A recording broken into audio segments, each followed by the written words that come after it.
horse racing fans, and welcome to The Sport of Kings, your window into the world of horse racing.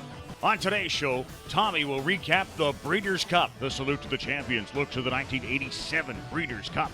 Our race of the week, the B.C Derby. And now, here he is, BC's ambassador to the fine world of horse racing, Mr. Tommy Walski.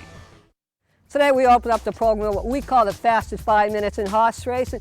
2 weeks ago, the Breeders' Cup was run, and for those of us in Canada, because of a broadcasting blunder, we were not allowed to watch the races.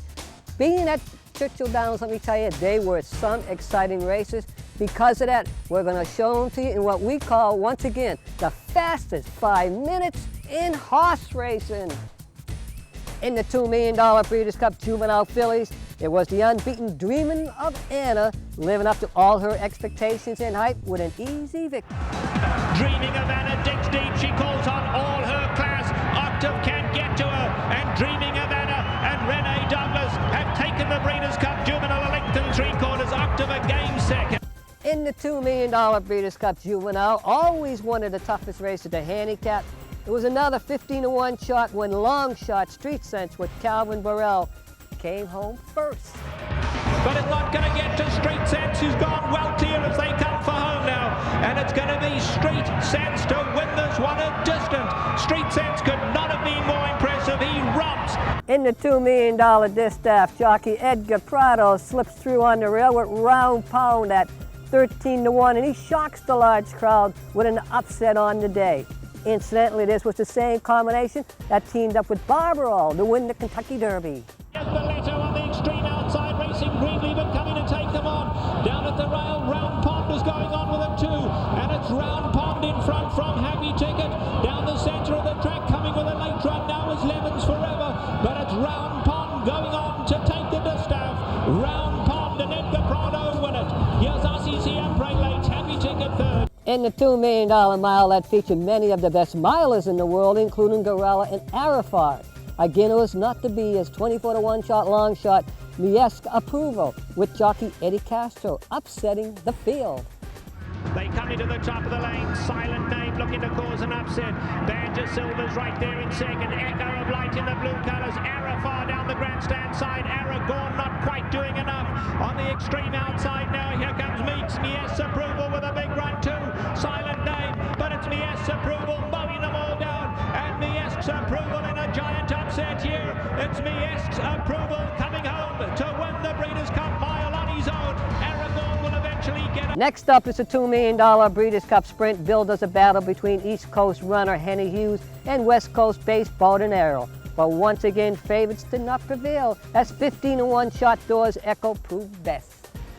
With a quarter of a mile to go, Pomeroy in just behind the leaders, then comes Friendly Island. Henny Hughes, something drastically amiss today. Henny Hughes didn't pick his feet up at all, he's far, far back. They come past the 300 and Thor's Echo takes the advantage and kicks on for home. And it's Thor's Echo, Borden Arrow along the inside.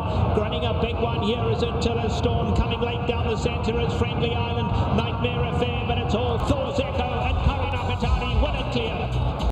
One of the most popular victories on Breeders' Cup Day was the return of the 5-year-old champion mare Ouija Board in the Breeders' Cup Fillies and Mares Turf, who at 7-5 and ridden by Frankie Dettori did not disappoint her fans. Confidently handled by Frankie Dettori, just hand riding her along the inside, coming with a late runner's Filmmaker.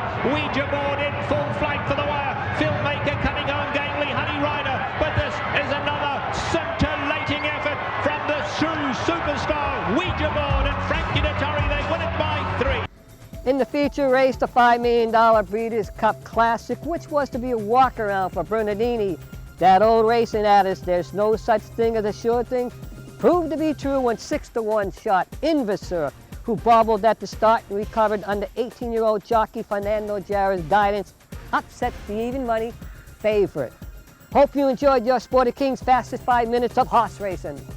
Along the inside of those two, we have David Junior scraping the paint, then back to Perfect Drift, and Giacomo is the trailer. Giacomo 15 off the leader. Onto the backstretch they go, and Brother Derek virtually sprinting out here. He's setting a fast pace, a length and a half to Lawyer on. Lava Man is in third.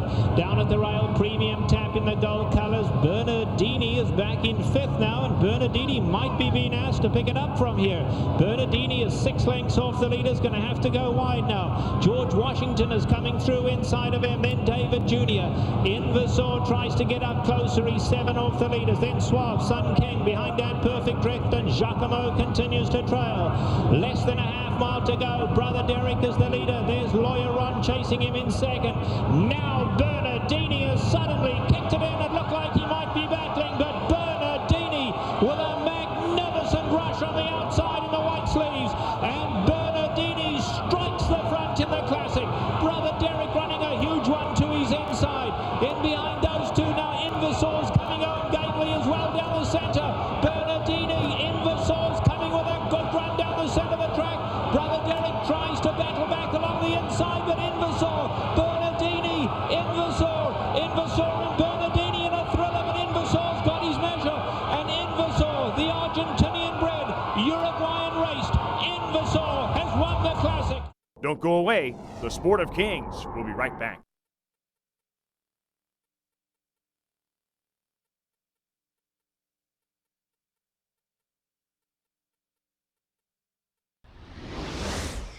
As with all other professional sports, horse racing is constantly on the lookout to find its next young rising stars.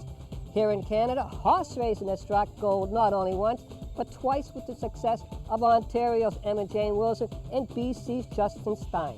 We recently had a chance to catch up with these two young riders as they visited Hastings on Derby Day. I've been out to Vancouver once before, but that was about 6 years ago when I was still in high school. So, when you visit different jocksters, how does this compare with your greeting here? oh, it's been great here. I mean, I was out here this morning walking around, having a good look at the track, and a lot of people on the backstretch I noticed, had a good look at me, and I guess I'm just not used to it. People know who I am, and I don't even realize it. So it's really nice, and the guys in the room here have been really welcoming and warm, and it's been good. So I'm just looking forward to a good afternoon. How about the racetrack itself, the size-wise? Well, the size-wise was something that I was, curious about. I had talked to Justin before I came out, and just in regards, we had moved to our inner track at Woodbine, so I wanted to have a, comparison. And he did say that the turns were a little more forgiving, so to speak, just not as much of a straightaway. So from having a good look at it, I'm glad I'm going to get a couple spins over before the big race. There's often been a little conversation with the media and the public regards to the rivalry that we know is friendly, but can you elaborate on it? When Justin came into the room in the fall last year, he was there off and on. I mean, he was concentrating on maintaining his standings here at Hastings, and I respect him for that. This year, being a permanent fixture, it's been a good time. He's a very competitive rider, and it helps to have that kind of competition in the room. It drives and strives for a rider to be as good as they can be, not just get comfortable on the lead. And Justin's presence there, as well as a lot of the other guys in the room, have been able to keep that going. So. You're riding a horse for the local connection, very popular owner KK Singara and a popular former trainer Lauren Richards. What would it mean to get lucky with this horse for these two guys? Well, I know that this horse is a hard-trying little horse, and I know that this race is very important to them. And for me to be coming out here, first time out here, and be able to bring that one home for them would be an honor. Would be very excited to get it for them, and hopefully we'll have that kind of luck. So. Thanks, Emma. Pleasure. Justin, first of all, welcome back to Hastings. Thank you very much, Tommy. It's good to be back.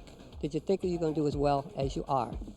I wasn't really sure. I expected a slow start, and basically I was hoping that having the 5-pound bug at the time would help me get rolling, and it really did that. And business has picked up, and I've taken off, and I'm sitting in a comfortable spot in the standings.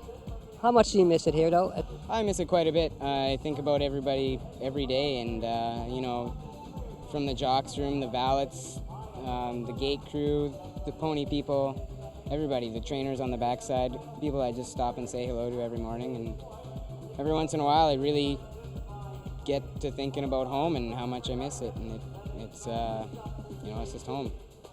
Justin, has been a little bit about the rivalry between you and Emma. It seems like a friendly one, but can you elaborate on it? I think between Emma and I, you know, it's more or less we just go out and do our jobs, and I think the rivalry is more in the public eye, you know. A lot of people are watching, oh, Emma's this far in front, and oh, Justin got this close today, and you know, it kind of goes back and forth like that, and it's, I mean, obviously it's a competition between us, but at the end of the day, it's about our jobs and, you know, riding for the trainers and owners. How's Emma to ride with? She's she's good to ride with, you know. She's an honest rider, and she puts in an honest effort, and she does her best just to ride her race. Thanks for your time, Justin. You bet, Tommy. Among the many exciting races run last weekend at Hastings Racecourse was the $150,000 BC Breeders' Cup Oaks. In this race, the finish came so close that even the winning jockey Fuentes didn't know if he had won it. Here they go. Field of 9, 3-year-old fillies sent on the way in the British Columbia Breeders' Cup Oaks.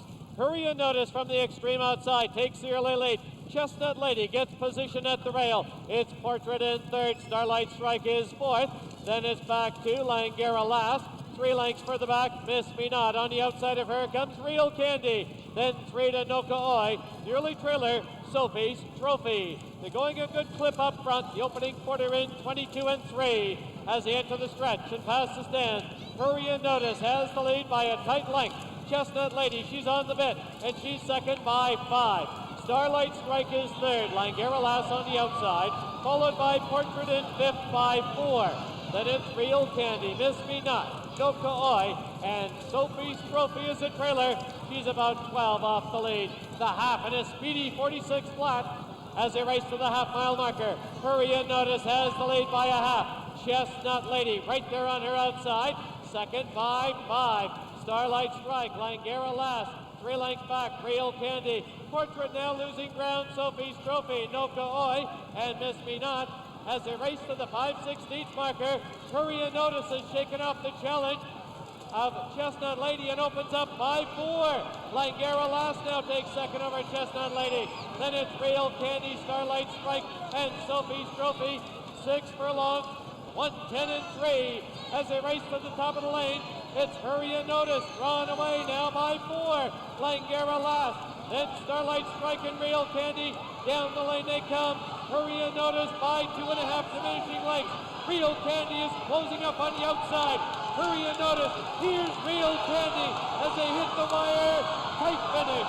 Too close to call. Frankie, first of all, congratulations. This was probably one of the most popular wins that I've seen from people in the backstretch. Well, you know, I mean, what can you say? I mean, you know, Jeannie's got one horse and he puts 250% who work. She's so dedicated on her horse and take care of her good. And we knew that horse got potential, you know, especially going a little longer to go, the better. It was real quiet. So, like I said, I mean, my horse broke a little bit retarded, and I got in position right away to keep her outside out of trouble and getting closer, and I still got a chance. I still got a chance to even to play the second money, get a second money, because, I mean, notice I was ahead like probably 8 lengths in front of me turning for home, but my horse was just digging, and you know, when I got there, like, I don't know if I finished second, I won the race, but you know what? Couldn't happen for a better person. This is one of the biggest stories for, like I say, people in the backstretch here at Hastings. You know what? And she deserves all the credit, and I'm pretty sure the whole backstretch is crying for her, and I am too. But you know, it could happen for a better person, and she does a lot. Can't ask for anything else. Congratulations. Thank you. Another highlight on BC Cup weekend was the $50,000 Sir Winston Churchill. Such an exciting field because it pitted the battle of the provinces. Alberta base and horse of the year from Alberta, Bobby Tina's True Metropolitan, battle head-to-head throughout the stretch against Nick and Pauline Felicella's Spaghetti Mouse, who was last year's BC bred horse of the year. Let's go watch this exciting finish. Here they go. Field of 9 sent on the way in the Sir Winston Churchill. True Metropolitan put right on the early lead. Spaghetti Mouse doesn't let him get too far away. Alexander's run on the bit early. B.R. Remark in fourth. Courgeois in between runners. Then it's Chicane, Timeless Passion. Back to Alabama Rain, Steady Smiler the trailer, a dozen off the lead. They're on the turn, and from the outside, Spaghetti Mouse puts ahead in front. True Metropolitan at the rail. It's Alexander's run settling into third. 2 back to Courgeois. Chicane to his inside. It's 3.5 further back now to B.R. Remark. Timeless Passion. Alabama Rain. Steady Smiler, the trailer, now 15 from the lead. Opening quarter, 23-2 as they head to the clubhouse turn. True Metropolitan from along the rail and Spaghetti Mouse on the outside. These two now heads apart. It's 2 lengths back to Alexander's Run in third. Length and 3/4 to Chicane, followed by Courgeois. 4 back now. Timeless Passion, VR Remark, Alabama Rain, and Steady Smiler. The field is well strung out. The half in 46-3 as they race to the 5/16 marker. Hooking up True Metropolitan and Spaghetti Mouse. It's 5 back to Alexander's Run. Then Chicane, Courgeois, Timeless Passion. Big break is 6 now to Alabama Rain and VR Remark. 6 furlong, 1:10-1, 3/16 to run. And they're still locked together. On the inside, True Metropolitan. On the outside, Spaghetti Mouse. 6 back, Alexander's Run. Down the lane they come, it's Heartbreak Lane and True Metropolitan. Spaghetti Mouse on the outside. True Metropolitan now pulling away. True Metropolitan to score. Spaghetti Mouse second. Alexander's Run third. Timeless Passion fourth. Followed by Alabama Rain, Steady Smiler. Well, going in the first turn, I was liking how the race was setting up. I liked the fact that he was right next to me. Then I didn't have to look far for the competition. Down the backstretch, Wilson hasn't moved, and you look like you having to ask your horse to worry you, or it's just a little deception? Well, he's a big striding horse. It kind of takes him a little bit to get into stride. But, I just want to, slowly get him into stride and, move at the right time. Seems to be a nice horse that likes any kind of racetrack. How do you rank him this year as one of your better horses? Well, to be quite honest, he's the best horse I've ever ridden. As far as this year, we're just having an awesome year. Hopefully we can continue next year. Congratulations. Thank you very much. At the 3/8 pole, were you concerned at all? No, I knew he had him today. I knew. If he was going to beat Nick's horse, it was going to be today. Good job, thanks. Thank you. Time now for Sport of Kings Trivia, and here is our trivia question. What is a shadow rule? We'll have the answer for you in just a moment.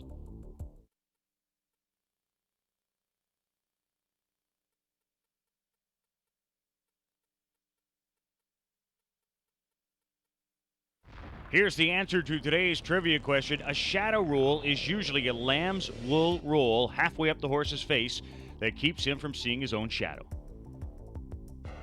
Our race of the week for today is the 61st running of the $250,000 B.C Derby. This is the race that every owner who owns a racehorse hopes to one day of being in the winner's circle with their horse. Did it live up to all the hype? I thought it did, but we'll let you decide. Okay, No Thanks for Asking is owned by KK Sangera. Okay, No Thanks for Asking is a Woodbine-based horse that brings Woodbine's top jockey with them. I think the horse probably will be a better sprinter when it's all said and done, but he's going to have to try a 1 1/8 one more time, and he's coming into the race pretty good. He shipped well, and I couldn't ask for him to be doing a whole lot better. Hopefully they'll be kind to us on the front end, and we can get a easy first half mile. 7 Secrets is owned by KK Sangera. 7 Secrets is coming off a big win in the Derby trial. He'll be tough today. Windy Day is owned by Glenn Todd and Patrick Kinsella. Windy Day is having a good season here at Hastings, but is stepping up in class for this race. Halo Steven is owned by Marta Racing Ventures. Halo Steven is a solid competitor with a stakes victory this year. I'm looking forward to running. It's a nice race to be in, and it's nice to have a horse at that caliber. It should be an interesting race. There's some nice horses from back east coming out, and to make it a better race, and I'm looking forward to it. Bear Character is owned by Bear Stables Limited. Bear Character is a Northlands Park invader with a stakes victory under his belt this year already. The Visualizer is owned by Swift Thoroughbreds. The Visualizer is a very well-bred horse coming off a strong performance in the Canadian Derby.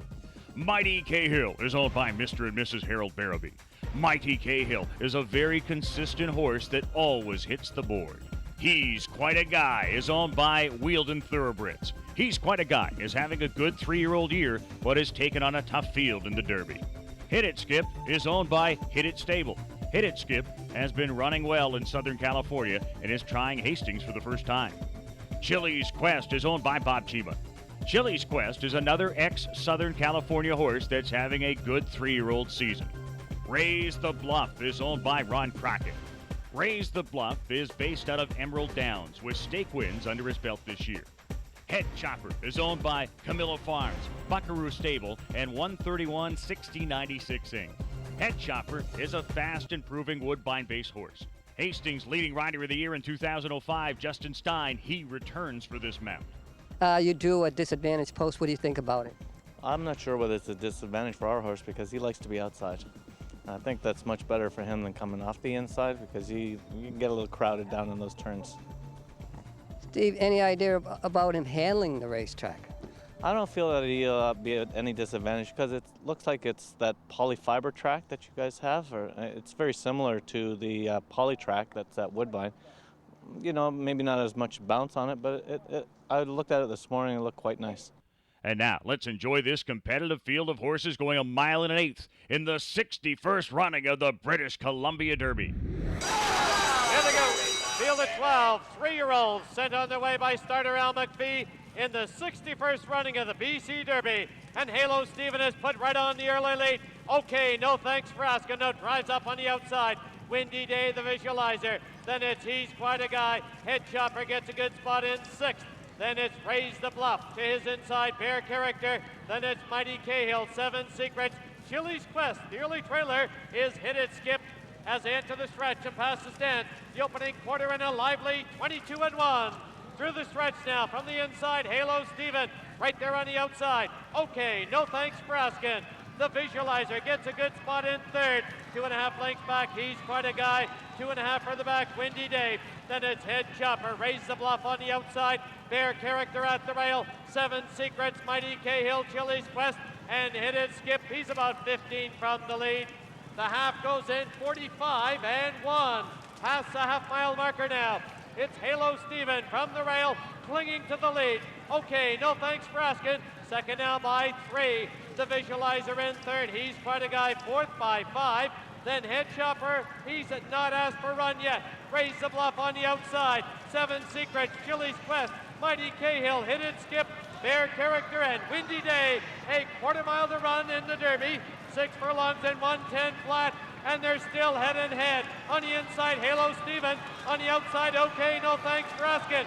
Here's Head Chopper. He's closing up on the outside. The visualizer and Raise the Bluff. Down the lane they come.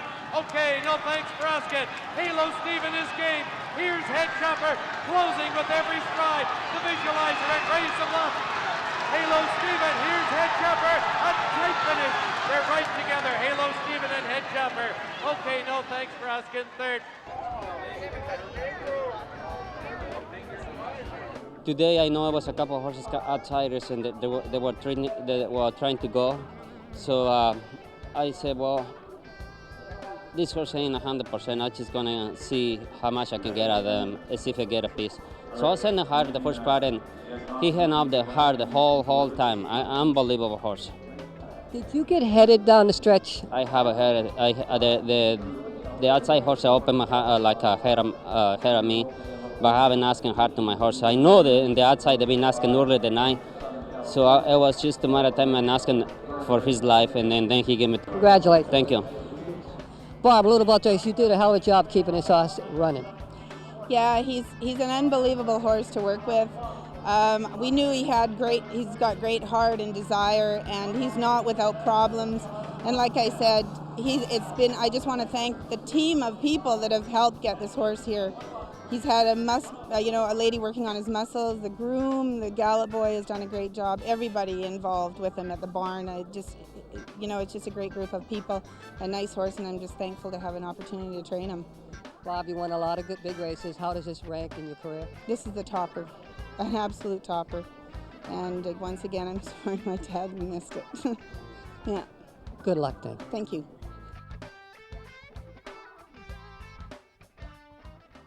Sport of Kings, here we are having a great day at the races with good friends, new friends, and trying to be lucky.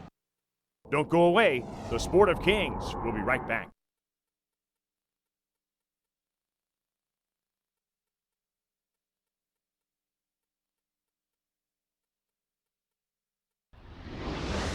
On our Vancouver Province Salute to the Champions for today, we're taking you back to the year 1987. You'll be looking at the $3 million Breeders' Classic from that year. horses you want to watch are number 6, Ferdinand, ridden by Bill Shoemaker, and Ali Sheba, number 9, ridden by Chris McCarran. Let's go to the voice of the Breeders' Cup, Tom Durkin. The Salute to the Champions is brought to you by the Province Sports, where you can read racing columnist Tommy Walski every Friday. The Province Sports and Tommy Walski. It all starts here. And they're off. And Ferdinand is out there early toward the inside. Candy's Gold is sent, and Judge Angelucci. And they passes for the first time, and it is Judge Angelucci now who's out to take the lead. But Candy's Gold is sticking right with them early. Corey Black trying to nurse that speed with him on the inside. Skywalker is up close early. He's a Sorrows 4 wide. A Fleet is 3 wide. And toward the inside, it's Good Command. A gap of 4. And Ferdinand is settled into 7th position, and Gulch is alongside him. Ali Sheba is now running in 8th. He's about 9 lengths off the lead as they head for the backstretch. Bold Arrangement trying to take hold of this track. Crypto Clearance has 1 horse beaten, and that is Nostalgia Star, who is content to trail at this time as they move off the backstretch. Judge Angelucci and Candy's Gold moving together on the lead. The opening quarter went to 23 flat, 46 and 2 for the half. Those two are still going at it. Good Command kept close to them toward the inside. He's a Sorrows running 3rd, and Ferdinand now has asked for more run. He'll need racing room though. He's on the inside 5th. Skywalker is alongside him. And now Ali Sheba begins to roll from the back of the pack. And the Fleet has dropped back. There's a half mile to run in this Breeders' Cup Classic. And it is Candy's Gold toward the inside. Judge Angelucci and Ferdinand to pick him up now on the outside 3rd. Good Command is putting in his run toward the rail. Skywalker is still in it. He's only 3 lengths off the lead. And Ali Sheba continues to pick him up on the outside with a dramatic run toward the leaders. They are at the quarter pole here at Hollywood Park. And it is Judge Angelucci on the outside. Candy's Gold toward the rail. Ferdinand and Ali Sheba coming on from the outside. Good Command is in behind horses. They're less than a furlong out. Judge Angelucci desperate. Ferdinand right there. Ali Sheba on the outside. Ferdinand. Judge Angelucci on the outside. Ali Sheba. Ferdinand has the lead. Ali Sheba, a final surge. The 2 Derby winners hit the wire together. Ferdinand and Ali Sheba in a dramatic photo finish. Well, that's it for this edition of the Sport of Kings. And on behalf of everyone here, we would like to say thank you for allowing us to spend this last half hour with you no matter where you may be. Remember to keep us straight, or we are going to get you on that final turn. I don't want to scream.